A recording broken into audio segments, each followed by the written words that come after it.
Hey guys, Rick here. How about a garden update? So we've had a few changes. There's always going to be a few changes. Seems to be every update. Anyway, what I did was prune my Brussels sprouts yesterday, and they look like little bitty palm trees right now, which is a very cool thing. But here's a big surprise. I got Brussels already. This is June. These jokers should not be this big. Actually, they shouldn't even be formed yet. So what I'm gonna do is harvest a few of them, and then I'll leave some on. I want to see how big those jokers can actually get. So just kind of just a surprise for me there. So my beets have several of them ready, and been picking a few, and we've just been eating them raw and cooking the beet greens. So I need to come up and pick some more of these here. But they're doing really well. My turnip greens, picked those 2 days ago. For the second clipping, took about 4 hours to clean. Just this 2 4-foot sections here. And I'll leave it set up for the next batch that comes in. So that's my second row of beets. So, oh, excuse me, they still have a ways to go. And just kind of waiting on that. My endive, I've been reading a little bit more about it, on what to do with it when it gets mature. So I took a bite of one of these. Oh my goodness, it was so bitter. So the outer leaves are just amazingly bitter. So, but I'm learning. My cabbage, the one I picked on the end, I think it was last video or 2 videos ago.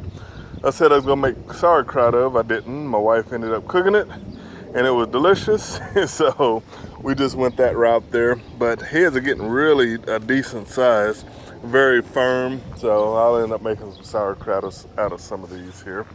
My black seeded Simpson lettuce, harvested most of it here, and I left that little bit of regrowth there just because I don't really have much room for it just yet. We still have plenty in the fridge, and I don't want to freeze lettuce, so we just leave it out here, and I'll get around to picking it eventually. And I'm not going to plant any more here because I have some over in my other bed. My onions, these jokers are tall, and if you look on the backside over there, I actually cut the tops off. I was watching a video by LDS Prepper, and he was mentioning how to get bigger bulbs, and so that's what I wanted to do. We'll eat the green onions, mix them up in eggs and stuff like that, but I'm looking to get some really big bulbs here. So I think I had 18 plants, 4, 5, 6, yeah, 18 plants out here, 9 red onions and 9 white onions. So we're going with it there. My mustard greens, all of them had bolted. Every last one of them. So what I'm going to do is pull these up, and I'm probably just going to leave this bed blank for a couple months, and then I'll end up planting some more mustard greens in here and go with it from there. So here is my cauliflower, these big monster leaves here. So what I ended up doing was finally banding everything. So everything's got a blue rubber band on it, and what that does is keeps the heads white and keeps the sun off of it while it's still maturing. And here is my other 2 Brussels sprouts. I haven't got to pruning these yet because when I did those yesterday, after it was all said and done, I was pretty tired and just didn't get to it. But I will take care of this. And this is actually the size Brussels should probably be this time of year anyway, because they like to harvest them when it's getting around the first frost. So I'll take adamant care of these guys as well. And here in the middle I have a eggplant. So it's getting shaded quite a bit, but I thinned some of the cauliflower leaves out, and hopefully you can get a little more sun over there. All right, back over here, 2 new planter boxes. I planted some more stevia. Stevia is becoming really popular amongst my household, so I wanted to plant, get some that I can bring inside during the winter, and the other ones that I have, the stevia plants right here. I'm going to end up drying some and actually drying most of it that we don't use, and what I do use in green juices and things like that. So I have those two there. I just put those in a box day before yesterday, and we'll just watch and see what happens there. Okay, mortgage lifter tomato. I had one. This is my tomato bed over there. I had a mortgage lifter, a second one, or actually the original one that I thought was going to die, so I planted a second one right here, and this is the first one. It didn't die, so I just decided to pull it on up and give it its own pot with the tomato cage and things like that, because I mean that was the original guy there. So we'll see what happens at this point. Okay, my pepper plants. My pepper plants are doing extremely well. I'm losing a bunch of leaves. I'm not exactly sure what's happening with those, but I'm having little pepper pods starting to show up, particularly on my Anaheims. And I'm done topping things off, so those jokers should turn into neat little bushes by now. Or I mean, they will turn into neat little bushes from that point there. Okay, my sage. Sage I need to come and pick. I still have a bunch of it from last year, so but I will get around to it and pick it and get it dried and into my herb cabinet. Arugula, my second planting of arugulas here, and it is growing amazingly quick, as all arugula really does anyway. So we'll probably be eating off of that. I'm gonna get this stuff a lot younger than I did the first batch, and we'll be putting this in salads and things like that, real tender leaves. Over here is where I had my cilantro, that row there. End up cutting all of it out, and I dug up a 2-foot row. This is a 4-foot bed. I dug up a 2-foot row from here to here and planted parsley back, what does that say, 5/31, so five or 6 days ago. I don't know how long it takes to sprout, but we shall see.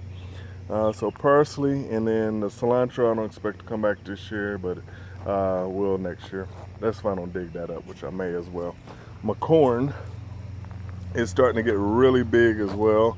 So I still want to run a Texas weave on it for any other chances of high winds, because they have really shallow roots. So we are, that is going well also. There's my lone garlic, one I just kind of threw in the bucket. Joker is sprouting, and gonna wait that one on out there. I have these other 2 buckets filled here. I'm probably not gonna use this one, but this one, I bought some garlic bulbs and some shallots, and I wanted to put some in one of these big guys here before the fall, in which I'll do it again as well. So I have that bucket there, and then I have my old cucamelon bucket, or not bucket, but container that I have my cucamelons in. I may do the shallots in, do the shallots there. So here's my okra. So I decided to go ahead and just stick with this bunch here. So these seeds are about 3 years old, 2 or 3 years old, and I'm gonna save the seeds. They're just gonna go into storage, and then I'm just gonna use new seeds from this point on out. And I probably need to start looking at a new location for the okra, because the sun takes a while to get over to this area. And then when I have the corn, it's almost the exact same thing I did last year, except I had the corn and okra in this bed, so which took even longer for the sun to get to it. But once it got big enough, I mean, the stuff was, producing like crazy. Okay, here is perpetual spinach. So this is a new variety that was suggested on one of the forums I'm part of, and this stuff is absolutely amazing. I planted this on 5/20. Let's see, yep, on 5/20. So that was just over 2 weeks ago, and I've already thinned it out once already, and I'm gonna have to come through with another thinning. But the cool thing about perpetual spinach is it is heat resistant. So unlike regular spinach, which is a cool weather crop, perpetual spinach actually tolerates the heat, which is good because I've already had to pick my other spinach because it started to bolt. So, all right, new addition. Here, finally got my trellis up. This is my cucumber trellis. It's in the chuck wagon style. So it is a 5 foot by 16 foot cattle panel. There's 2 of them that I have next side to side.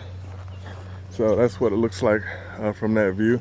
And I got this joker up just in time. I have 2 varieties of cucumbers in here, the SMR 58, which is on this side, and the straight 8s, which is on the other side. And the SMR 58s are really taking over. So actually I had to pull all of them because they all wanted to go that way. And I had to pull them all over this way and start training them up the trellis there. So I have a bunch of zip ties tied up to a lot of them right now, waiting for them to latch on, like this one here. Oh, doggone shadow. Anyway, latch on, and then I'll cut the zip ties off. And they're doing a real good job of latching on. So I'll cut the zip ties off in probably a week or so and let them go ahead and do their thing there. So the vines are really long on those. And I'm used to growing straight 8s. This has always been my go-to cucumber because it produces like crazy. So, and it's doing well also. It's starting to connect. I don't have any zip ties on these because the vines aren't as long, and they're a lot easier to train. Well, I say that, I don't know.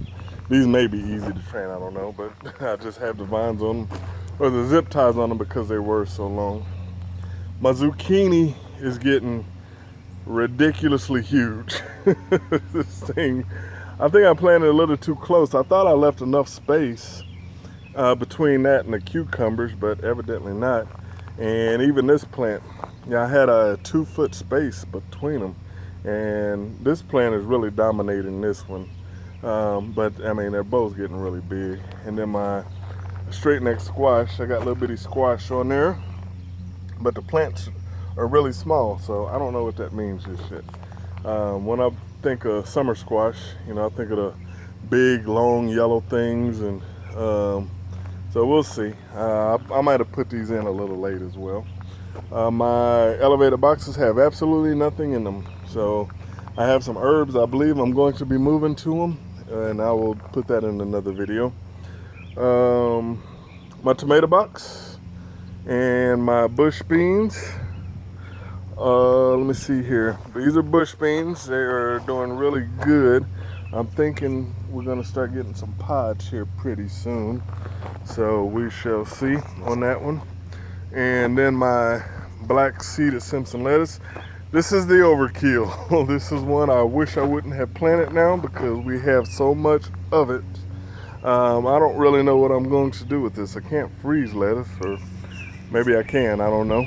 So, but this is a 10-foot row because I thought we was gonna run out. My kids really love lettuce, but kids being kids, and it being summertime now, they're starting to fill up with, lettuce and then cookies and all kind of other crazy stuff. So we'll see what happens with this though. Okay, my tomatoes are getting really, really huge. I've been using my tomato clips and then cutting off the suckers, and all climbing up this baling wire that I have up here, and it seems to be holding up pretty good. So 24 plants there. I am leaving the sucker on one of these, and I believe it is this one here. That is a Super Sue. I only have one of those plants left because I killed the other ones when I tried to harden them off way too early. And one of them, actually one of them survived, and I wanted to raise 2 of them. So I'm gonna leave a sucker on there, and then I'm gonna use a technique I saw from one of the garden sites, one of the really popular garden sites, where he took a bottle like a 1 liter bottle or a pop bottle. Cut it in half, wrapped it around the sucker, filled it with dirt, and then came back about 2 weeks later, and there's roots coming off of the sucker, and you can just directly plant that on into the ground instead of having to harden it off and do all that crazy stuff, because the mother plant was still feeding it at that point there. So sunflowers, this one's about 3.5 foot tall. That's about 4 foot tall over there. These are mammoth sunflowers, so they're gonna get big. They're gonna get really big. This is sitting about 8 foot, and they should top off big. My ones last year topped off to be 10, 11 foot tall. Strawberries, here's my strawberry basket. Not really much going on as far as production there, because I had a squirrel issue. My squirrels ate every last one of them off of here. I moved all my strawberry baskets over here, and then I'm going to be making a net cage with my PVC. I have some PVC sitting back there. A net cage to cover them, because the squirrels were a problem, now the birds are a problem. This bed was full of strawberries at one time, and now, I have a handful of them, which is still good, but we'll make them work. These are Lorans on top. These are Eevees on the sides. These are late planting, but they're actually going to be doing okay, I believe. I think last video I talked about the roots being extremely long on those, so we're going to make those work. And then I have some Eversweets here, and this is where they've been biting. These were full strawberries, and something came and ate them. Most likely the birds here, so I'm gonna be putting a net over those on that one. And then I have my White Carolina pine berries in the front here. So I've never grown a pie berry. I don't know what they look like in person, but just what I've seen, they're a white strawberry, and we're gonna run with it from there. So, okay, new pot, new plant, ginger root. So I dropped it in there probably 3 days ago, keeping it watered, and I keep it in the pot just so I can actually bring it in during the winter, and we'll go with that. So I love ginger, and I'm planning to do some turmeric as well. My collard greens, they these jokers are doing amazing. So I cut them way back the first time, and I cleaned a whole lot of them at that point there. So now waiting for the next cutting there, and also I have one that's starting to bolt, which is okay. So I've never collected cauliflower seeds before, so I think I might give that a shot there. And this row here was my spinach. I pulled up all the spinach, and I planted beets there probably 4 days ago. And if you look really, really closely, I got little beet sprouts. So just notice those this morning. So little beet sprout. And these are just your regular red beets. The other ones I have they're the seeds of change beets. So some of them are red, some are orange, some are yellow. Just a big mixture. And this is just the good old school regular style beets here. And I will grow these up until the fall, and at that point I'll go back to another cool weather crop when I pull those up there. Butter crunch lettuce, just threw those in there, and wow, those things have gotten huge, and it's actually a really delicious lettuce too. So yeah, I love that stuff. It's just eating it raw at the garden. My yard beans, I shouldn't chew with my mouth full. Yard beans are getting big. They're getting really, really big. So the asparagus beans, again, they have the TP to climb all the way to the top and do their thing in. So we'll leave it at that. My watermelons, honeydew, cantaloupe, and a white eggplant that I have in the middle. I'm not sure what's going on with that joker there. So, but it was a cheapie, so it's just something I wanted to try. No big deal if it doesn't produce anything in that. But my watermelon's starting to get a little bit of length on them now. And then I tied up my honeydew to the pole there, and the cantaloupe, as I'm waiting for it to get to more length as well. Cucamelons, the cucamelons. So the tentacles are actually starting to grab hold of stuff now, if you can see there. So they're starting to wrap around and get some length, and this whole thing should be covered. These jokers get long and huge, and the leaves get really plentiful. And I'm guessing probably 2 or 3 months from now, you won't even be able to see this trellis. I mean, this is how plurific. You know what word I'm looking for. They'll get really aggressive. My tarragon and marjoram. So with the heat coming on now, these jokers should really start taking off a lot better, and we'll go with it from there. My purple hull peas, these jokers are growing like crazy. So I got I'm gonna be running just a regular rope trellis there in the middle, and we'll go with it from that point. And so that's it. My dino kale, I need to come out and harvest it. I harvest so much of everything else. I've been picking this stuff lightly, but I need to actually just do a full-on harvest of it. Being it's starting to get really hot now, and I want to make sure I get a decent, at least one decent crop in the freezer of that, the dino kale, and also the red Russian kale. So need to do a decent harvest of that as well. Let me come over here. Swiss chard, been picking this stuff like crazy. I am a fan. I am truly a fan of this. That stuff is so beautiful, and it tastes so delicious, and just the nutritional factors of it is actually a wonder as well. So great stuff. Here's my broccoli. What I did was I pruned and thinned out some of my broccoli.